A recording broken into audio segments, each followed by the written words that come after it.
నమస్తే. తెలుగు సాహిత్యానికి వేదిక కల్పిస్తూ తెలుగు దినపత్రికలు దశాబ్దాల కాలంగా ప్రతి వారం ఒక పేజీని కేవలం సాహిత్యం కోసమే కేటాయించి ఒక సాహిత్యానికి గొప్ప వేదికల్ని తయారు చేశాయి. అన్ని పత్రికలు దాదాపుగా ఏదో ఒకటి రెండు పత్రికలు మినహా అన్ని పత్రికలు సాహిత్యానికి ఆ సేవ చేశాయి, ఆ సాహిత్యానికి వేదికను కల్పించాయి. ముఖ్యంగా అనేక దశాబ్దాలుగా ఒకసారి పరిశీలిస్తే ఆంధ్రజ్యోతి, ఆంధ్రభూమి, ఆంధ్రప్రభ, ఇంకా అనేక ఆంధ్రపత్రిక, ఇంకా అనేక పత్రికలు ఇలాంటి అవకాశం కల్పించాయి. ఆయా పత్రికల్లో వివిధ సాహితీ గవాక్షం, అక్షర, మెహఫిల్, దర్వాజా, చెలిమి ఇలా అనేక పేర్లతో సాహిత్య పేజీలు నిర్వహిస్తున్నారు, కొనసాగుతున్నాయి. ఇవన్నీ రాష్ట్ర స్థాయిలో, ఇప్పుడు 2 రాష్ట్రాల స్థాయిలో కూడా ఈ పత్రికల్లో ఈ సాహిత్య పేజీలు కంటిన్యూ అవుతున్నాయి. వీటికంటే ముందే వీటికి సమాంతరంగా దాదాపుగా 80వ దశకంలోనే 85 ప్రాంతంలోనే కరీంనగర్ లాంటి ప్రాంతంలో ప్రాంతీయ పత్రికలు కూడా సాహిత్యానికి గొప్ప వేదికలుగా నిలబడ్డాయి. ముఖ్యంగా జీవగడ్డ కరీంనగర్ నుంచి 85 ప్రాంతంలో వెలువడ్డ ఆ పత్రిక చారి సంపాదకత్వంలో విజయ్ కుమార్ గారు ముఖ్య సంపాదకులుగా ఉండేవారు. ఆయన జీవగడ్డలో ఒక అద్భుతమైనటువంటి సాహిత్య వాతావరణాన్ని వాళ్ళు మెయింటైన్ చేస్తారు.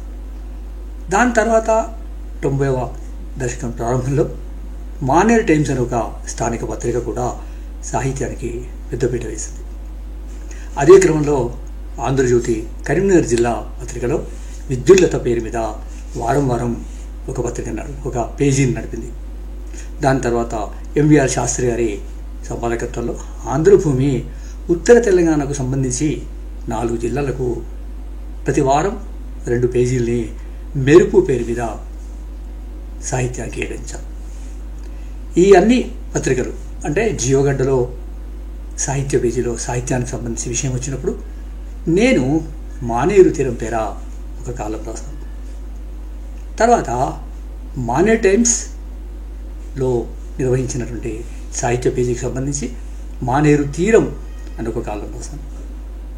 ఆ తర్వాత ఆంధ్రజ్యోతి నిర్వహించిన విద్యుల్లత ఆ పేజీకి నేనే నిర్వాహకుడిగా ఉండి మానేర్ టైమ్స్కి సాహిత్య సెక్షన్ నేనే చూశాను. విద్యుల్లత పేజీని కూడా దాదాపు 2 సంవత్సరాలు నేనే నడిపాను.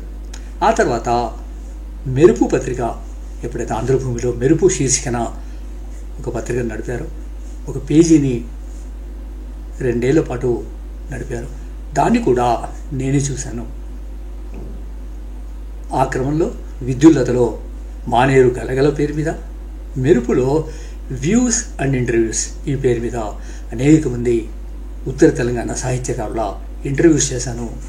అనేక పుస్తకాల సమీక్షలు రాశాను. మెరుపులో వచ్చినటువంటి ఆ ఇంటర్వ్యూని, మెరుపులో నేను రాసిన కొన్ని సమీక్షల్ని ఎంపిక చేసి మెరుపు పేరు మీద ఒక బుక్ తీసుకొచ్చాం. ఆ పుస్తకం మెరుపు వ్యూస్ అండ్ ఇంటర్వ్యూస్.